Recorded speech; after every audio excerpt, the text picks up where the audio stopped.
Bonjour, et tout d'abord un grand merci aux organisateurs de cette session de m'avoir proposé à nouveau d'intervenir. C'est toujours un plaisir de pouvoir partager des informations avec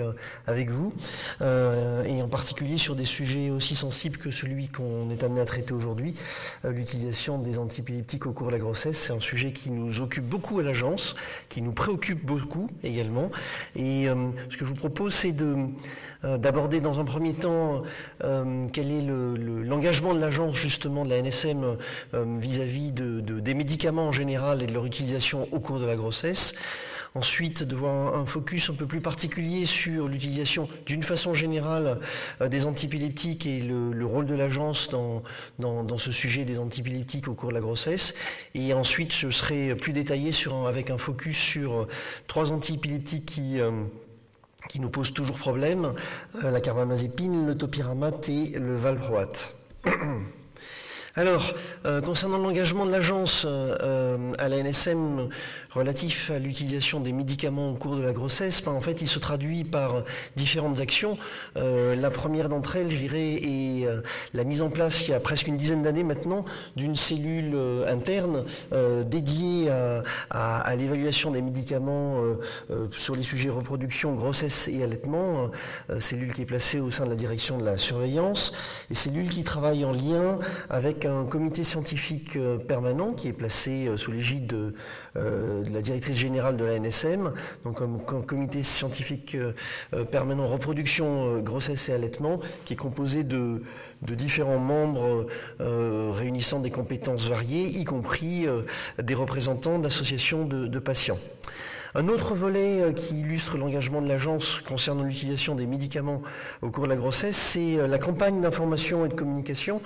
qu'elle a lancée en 2021 sur le bon usage des médicaments au cours de la grossesse, de façon à sensibiliser aussi bien les professionnels de santé, mais surtout les patientes au bon usage des médicaments au cours de la grossesse et à leur risque, et à la prudence quant à l'utilisation de ces médicaments, qu'il s'agisse de médicaments prescrits ou de médicaments utilisés en automédication. Alors plus spécifiquement, les actions de l'agence sur le sujet des antiépileptiques et leur utilisation au cours de la grossesse se traduisent par tout d'abord le suivi, je dirais, au quotidien des données de tolérance qui sont issues de toutes les publications, incluant bien sûr les études de pharmacoépidémiologie concernant les antiépileptiques utilisés au cours de la grossesse. Et la revue de ces données nous a amené à publier en 2019 un premier rapport sur l'utilisation des antiépileptiques au cours de la grossesse, et ces données ont été mises à jour et ont fait l'objet d'une publication d'une actualisation de ce rapport en novembre 2023, et donc ce rapport est disponible sur notre site internet et je vous invite à le consulter si vous n'en avez pas eu l'occasion et si le sujet si vous souhaitez approfondir vos connaissances sur le sujet si besoin. Alors ce rapport a été l'occasion, sa mise à jour a été l'occasion d'élaborer une fiche d'information dédiée aux patientes. Cette fiche, je crois, elle vous a été remise lors de votre entrée dans cette salle. Cette fiche d'information qui est aussi disponible sur notre site internet. Donc l'idée, c'est de pouvoir la remettre aux patientes qui viennent vous voir en consultation pour leur permettre de prendre le temps, de prendre connaissance des risques éventuels liés aux médicaments qui leur sont prescrits pour la prise en charge de leur épilepsie, bien sûr, mais aussi de les informer sur les grandes lignes de la conduite à tenir si elles envisagent de concevoir un enfant ou si elles sont enceintes alors même qu'elles sont traitées. Bien sûr, ce document ne vient pas du tout remplacer l'échange qu'il peut y avoir à l'occasion d'une consultation, mais il peut favoriser cet échange et en tout cas l'accompagner et le préparer. Alors nous avons également élaboré un dossier thématique dédié à l'utilisation et bon usage des antiépileptiques au cours de la grossesse, et si vous arrivez à flasher le QR code là, vous y aurez accès directement si vous ne le connaissez pas déjà. Alors ce dossier thématique, il comprend aussi des rubriques spécifiques à certains médicaments, et notamment pour les antiépileptiques, des rubriques dédiées au valproate et au topiramate, qui sont les médicaments, vous l'avez vu sur la frise qu'a présenté Dr Respira il y a un instant, instants, la frise qui illustre les risques malformatifs d'une part et les risques de troubles neurodéveloppementaux d'autre part. Valproate en premier et topiramate en second sont parmi les antiépileptiques qui ont les risques les plus élevés, aussi bien en termes malformatifs et que de troubles neurodéveloppementaux pour le valproate, et ensuite topiramate essentiellement pour le risque malformatif, mais pas uniquement. Alors dans ces pas spécifiques, on peut retrouver aussi tous les autres documents de réduction du risque qui sont associés à l'utilisation de ces médicaments, notamment le guide pour les professionnels de santé, les formulaires d'accord de soins, et pour les pharmaciens, les documents d'aide à la dispensation. Alors, comme je vous le disais, un focus particulier sur carbamazépine, topiramate et valproate, et vous allez comprendre pourquoi dans quelques instants. Alors, concernant le carbamazépine, donc c'est Tegretol et c'est générique, carbamazépine, pour mémoire, dispose de 3 grandes indications, une dans l'épilepsie, la raison pour laquelle on en parle aujourd'hui, indiquée également dans les troubles de l'humeur, dans la prévention des rechutes du trouble bipolaire ou dans le traitement des états maniaques, et aussi dans la prise en charge des douleurs neuropathiques de l'adulte ou de la névralgie du glossopharyngien et du trijumeau. Alors, un point particulier concernant ces indications qui figurent dans les RCP de ces médicaments, en particulier concernant les douleurs neuropathiques, bien que cette indication figure dans le RCP des spécialités à base de carbamazépine, pour mémoire, ce ne sont pas des utilisations qui sont recommandées aussi bien par les recommandations nationales que par les recommandations internationales. Néanmoins, c'est une indication qui figure toujours dans le RCP de ces médicaments, mais dont l'utilisation n'est pas recommandée.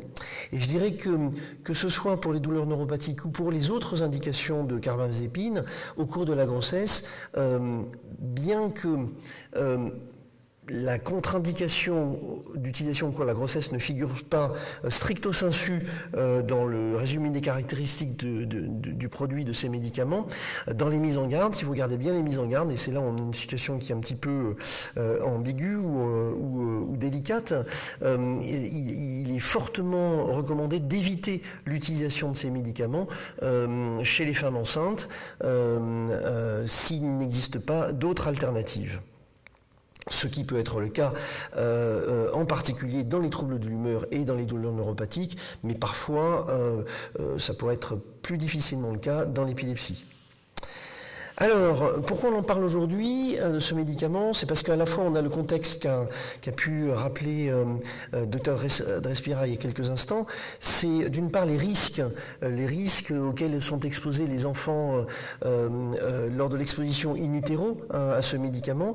qui serait pris par leur mère, un risque d'une part de malformation congénitale grave, risque qui est multiplié par 3 par rapport à la population générale, et un risque de troubles neurodéveloppementaux. Alors un risque de troubles neurodéveloppementaux qui n'est pas à ce jour bien caractérisé et dont la fréquence donc et la caractérisation, c'est-à-dire le type de troubles neurodéveloppementaux ne peut pas être établi de façon formelle à ce jour avec des études contradictoires. Néanmoins, nous considérons que ce risque est un risque potentiel et donc il faut l'évoquer, même si nous avons porté ce signal au niveau européen il y a 2 ans environ et qu'à ce stade, l'Europe considère qu'il n'y a pas lieu de modifier les informations qui sont actuellement dans les RCP et qui évoquent le fait que les données sont contradictoires. Nous considérons qu'il y a un risque qui est fortement suggéré, même s'il n'est que suggéré à ce stade. L'autre sujet concernant le carbamazépine, c'est, comme l'évoquait tout à l'heure Rosemary, c'est le nombre élevé persistant de femmes enceintes exposées à ce médicament, 274 en 2022, c'est beaucoup trop, c'est trop, et donc c'est la raison pour laquelle cette exposition élevée associée au risque que je viens d'évoquer nous a amené à décider de la mise en place de nouvelles mesures qu'on avait annoncées il y a à peu près 1 an, qui mettent un peu de temps à se mettre en place, qui vont se mettre en place prochainement, et vous en avez, je pense aujourd'hui, la primeur. L'objectif de ces mesures, donc vous l'avez compris, c'est de réduire bien sûr le nombre de grossesses exposées à la carbamazépine, mais aussi d'informer, de renforcer l'information des patientes sur ces risques malformatifs que je viens d'évoquer et sur les risques de troubles du neurodéveloppement. Alors, les nouvelles mesures qu'on a prévu de mettre en place vont se traduire par la mise en place d'une attestation d'information partagée, un équivalent d'accord de soins. On n'appelle plus ça maintenant un accord de soins, mais une attestation d'information partagée. Ce sera une attestation d'information partagée qui devra être signée annuellement à la fois par le médecin et par la patiente, et dont la présentation à la pharmacie sera obligatoire pour que le pharmacien puisse délivrer le médicament. Et on ne modifie pas les autres conditions de prescription et de délivrance de ce médicament. Autrement dit, l'initiation et les renouvellements resteront possibles par tout médecin, mais en revanche, il faudra présenter, faire co-signer par la patiente et le prescripteur cette attestation d'information qui devra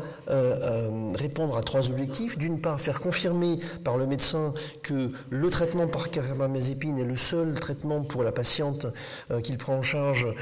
qui est envisageable parce que les autres traitements ne sont pas efficaces ou parce que les autres traitements sont mal tolérés. La confirmation que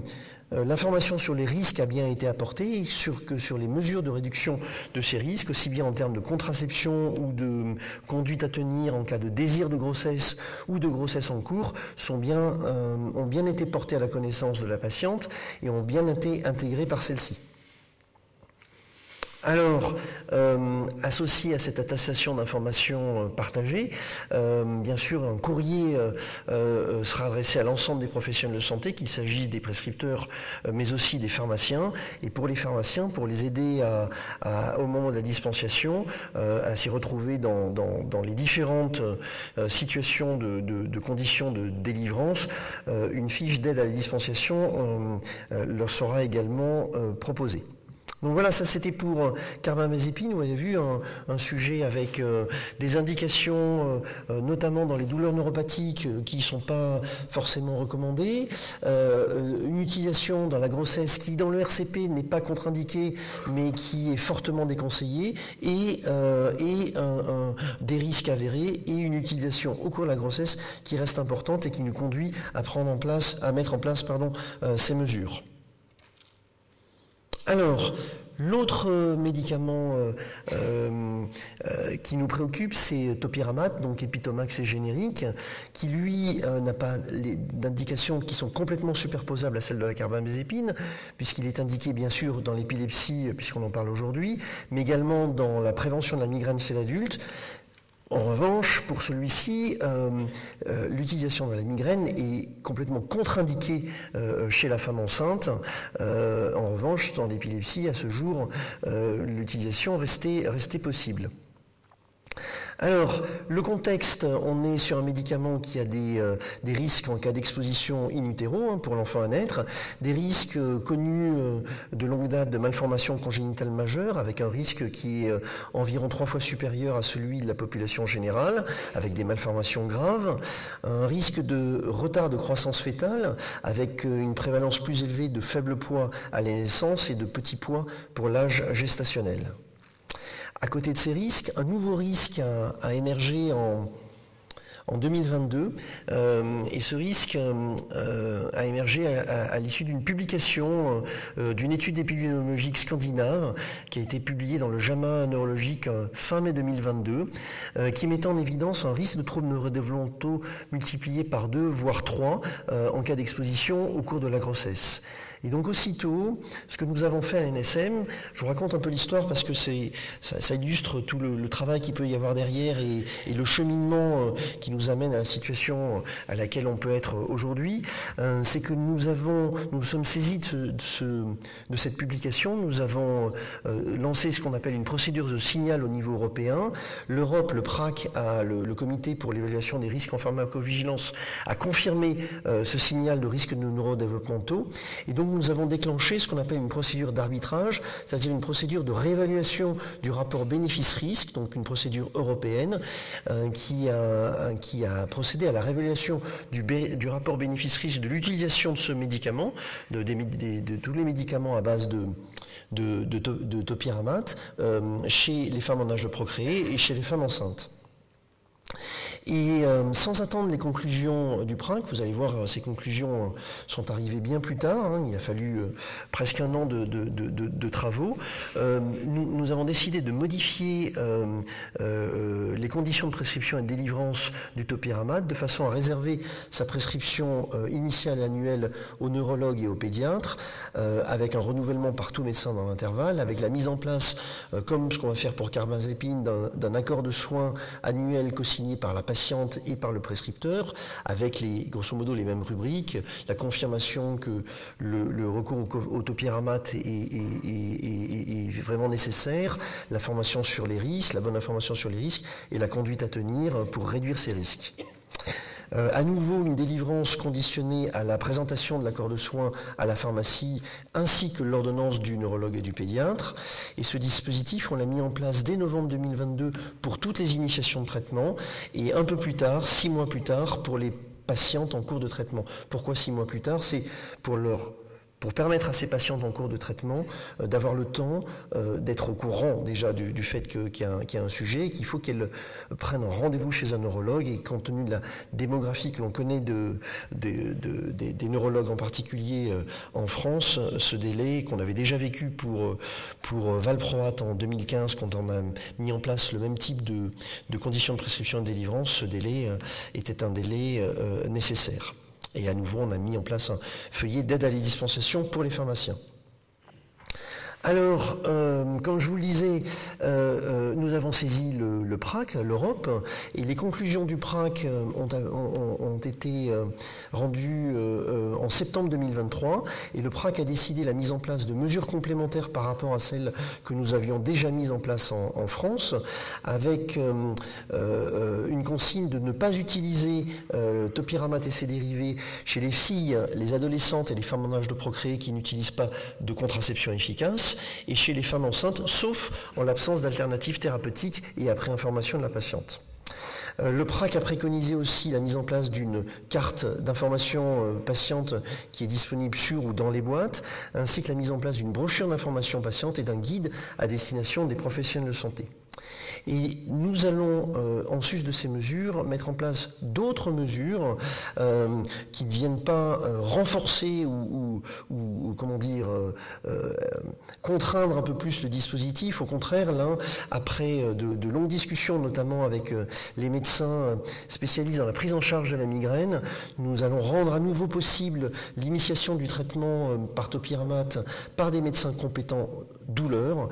parmi les prescripteurs donc susceptibles de pouvoir initier ce traitement en sus des neurologues et des pédiatres. Et l'accord de soins ne sera plus un accord de soins mais une attestation d'information partagée. On change la terminologie mais le fond reste le même. Cette modification en fait suite à des demandes réitérées et insistantes et tout à fait audibles de la part des associations de patients, et donc c'est la raison pour laquelle ce formulaire va évoluer, avec également l'ajout d'un feuillet qui sera dédié aux patientes qui présentent une stérilité définitive d'une part, ou les patientes qui ne présenteraient actuellement aucun risque de grossesse. Ceci afin d'alléger d'une certaine façon les conditions de prescription et de délivrance pour ces patientes qui jusqu'à présent se retrouvaient dans l'obligation de compléter un formulaire qui n'avait pas vraiment de sens. Il y aura toujours l'existence d'un formulaire mais allégé, et pour les patientes qui présentent une stérilité définitive, ce formulaire ne devra être établi qu'une fois et il restera valable pour toute la durée du traitement. Alors, le dernier médicament qui nous préoccupe de longue date, et je pense que vous en avez bien conscience, en tout cas des risques du valproate, donc c'est valproate et ses dérivés. Un rappel, même s'il n'y a pas grand-chose de nouveau concernant l'utilisation du valproate chez les patientes de sexe féminin, le rappel, c'est les risques en cas d'exposition maternelle au cours de la grossesse. C'est l'antiépileptique. Alors, c'est pas seulement un antiépileptique, c'est un médicament qui est aussi utilisé, indiqué dans les troubles de l'humeur, mais c'est l'antiépileptique qui expose au risque malformatif le plus élevé, un risque de malformation de 11%, le risque de troubles neurodéveloppementaux le plus élevé, avec un risque de 30 à 40%, des troubles type de déficience intellectuelle, d'autisme et d'autres retards d'acquisition. En ce qui concerne les patientes de sexe féminin, dans l'indication épilepsie, le valproate est contre-indiqué pendant la grossesse, sauf s'il n'y a pas d'alternative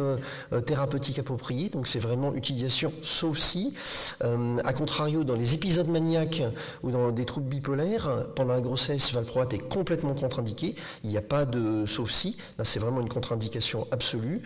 Et dans les deux indications, épilepsie et épisode maniaque du trouble bipolaire, chez les filles et les femmes en âge de procréer, valproate est contre-indiqué, sauf si les autres traitements sont inefficaces ou mal tolérés, et à condition que toutes les conditions du programme de prévention des grossesses sont remplies, notamment en termes de contraception ou de tests de grossesse. Je viens d'évoquer le programme de prévention des grossesses, dont la contraception et la réalisation des tests de grossesse. Les conditions de prescription et de délivrance, je pense que vous les connaissez, ce sont des médicaments qui sont réservés aux spécialistes en neurologie, en psychiatrie ou en pédiatrie, à l'initiation, avec un renouvellement non restreint. Un formulaire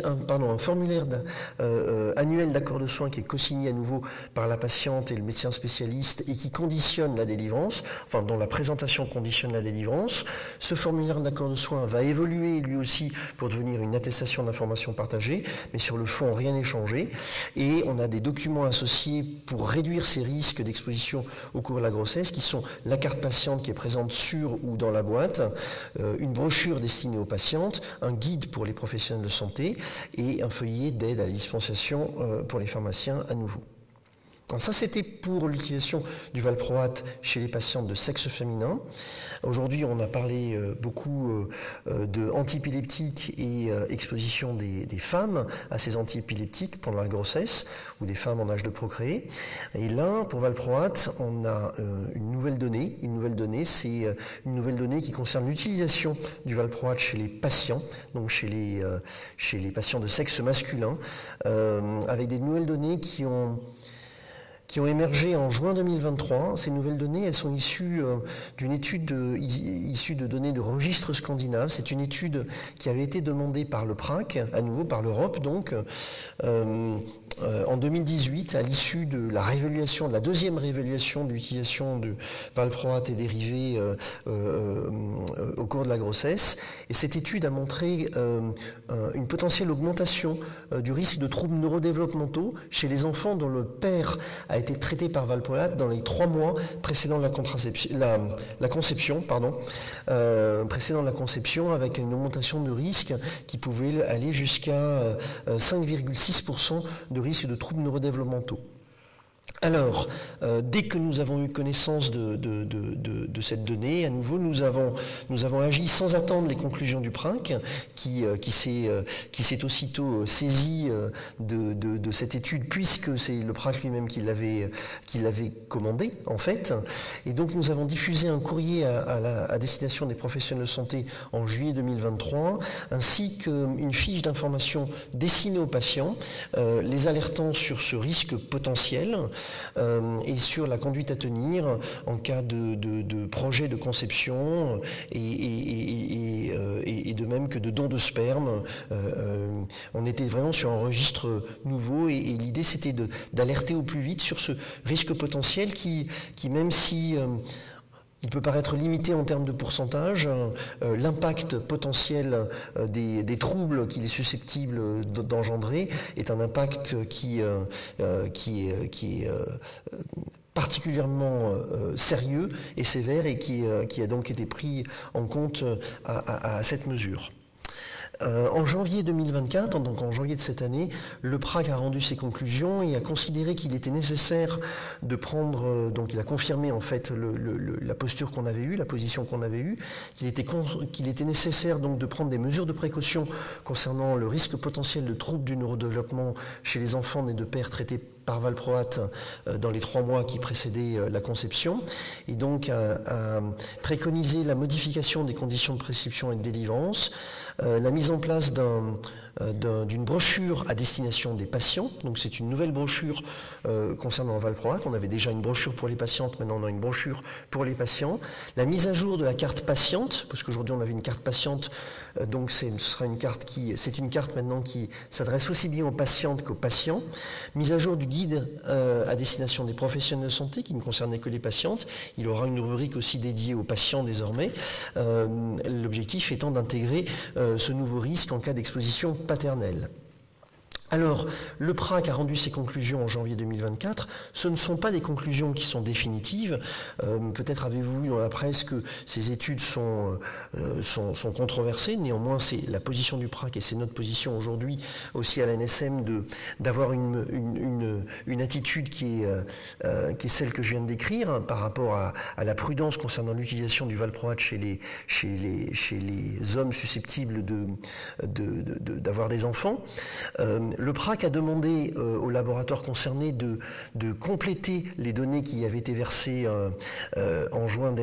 2023 par de nouvelles études qui sont attendues, des compléments d'études qui sont attendus pour 2026, visant à mieux caractériser le risque, notamment en termes de durée d'exposition des enfants au valproate.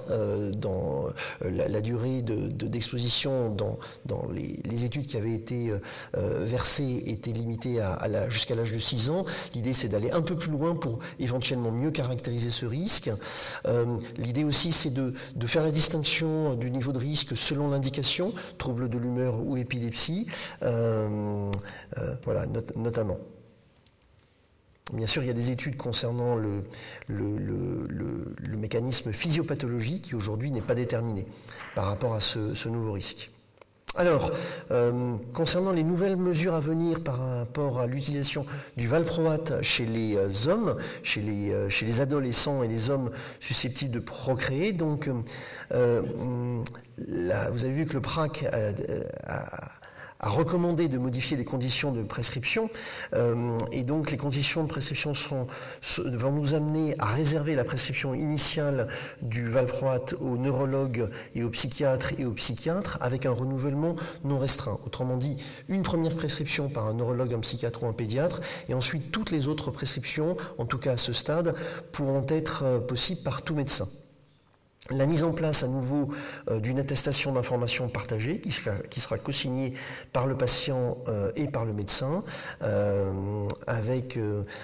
notamment les conseils par rapport, enfin l'information bien sûr sur les risques et les conseils par rapport à la conduite à tenir si un désir de procréation est envisagé, et notamment par rapport au délai de 3 mois que j'évoquais. Et la délivrance du valproate pour ces patients sera conditionnée à la présentation de cette attestation. Du coup, le feuillet pharmacien qui existait pour valproate sera mis à jour, de même que le formulaire, je vous l'ai évoqué tout à l'heure, attestation d'information partagée pour les patientes, là on revient aux patientes, sera également mis à jour, je l'ai déjà évoqué, de même que la brochure patiente. Alors, en termes de calendrier et d'échéance, je vous ai dit que vous aviez ces informations un peu en avant-première, puisque en fait ce sont des mesures qui entreront en vigueur en janvier de l'année prochaine, pour carbamazépine et valproate homme pour toutes les initiations de traitement, donc au 6 janvier, pour topiramate pour toutes les patientes, puisque ces mesures, les CPD ont déjà été modifiées précédemment, et en juin 2025 pour les patientes et les patients en cours de traitement pour carbamazépine et valproate homme. En termes d'information des professionnels de santé et des patients, Nous allons communiquer sur ce sujet à la mi-décembre, donc c'est seulement à la mi-décembre que l'information sera diffusée de façon vraiment officielle. Aujourd'hui, toutes les décisions, parce qu'on modifie les AMM pour tout ça, les décisions sont prises pour carbamazépine et topiramate, et pour valproate, les derniers ajustements sont en train de se faire. La décision de modification d'AMM devrait être prise dans les prochains jours. Et donc, avant la fin décembre de cette année, un courrier sera adressé aux professionnels de santé. Il sera accompagné pour carbamazépine, topiramate et valproate de l'attestation d'information partagée, du feuillet d'aide à la dispensation pour les pharmaciens, et en sus pour topiramate et valproate, du guide pour les professionnels de santé et de la brochure d'information pour les patientes pour carbamazépine et pour les patients pour valproate. Et à partir de janvier 2025, les boîtes de topiramate et de carbamazépine intégreront des messages d'alerte temporaires qui informeront les patientes et les patientes en cours de traitement du fait d'une modification à venir des conditions de prescription et de délivrance, et les invitant à se rapprocher de leur médecin pour pouvoir justement disposer d'une attestation d'information qui conditionnera la délivrance pour ces patientes-là à partir de juin 2025. Et nous ferons en sorte aussi d'apposer des messages d'alerte sur certains logiciels d'aide à la prescription et à la dispensation. Je vous remercie beaucoup pour votre attention. C'est un sujet sensible, difficile, sur lequel on travaille depuis de nombreuses années pour valproate, depuis plus récemment pour topiramate et carbamazépine. Et vous avez vu, l'objectif, c'est de limiter, de réduire autant que possible l'exposition à ces médicaments tératogènes et qui peuvent entraîner aussi des troubles neurodéveloppementaux chez les enfants lorsqu'ils sont exposés in utero. Donc réduire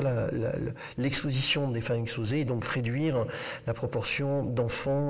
qui seraient victimes de ces effets indésirables en cas de cette exposition. Merci beaucoup.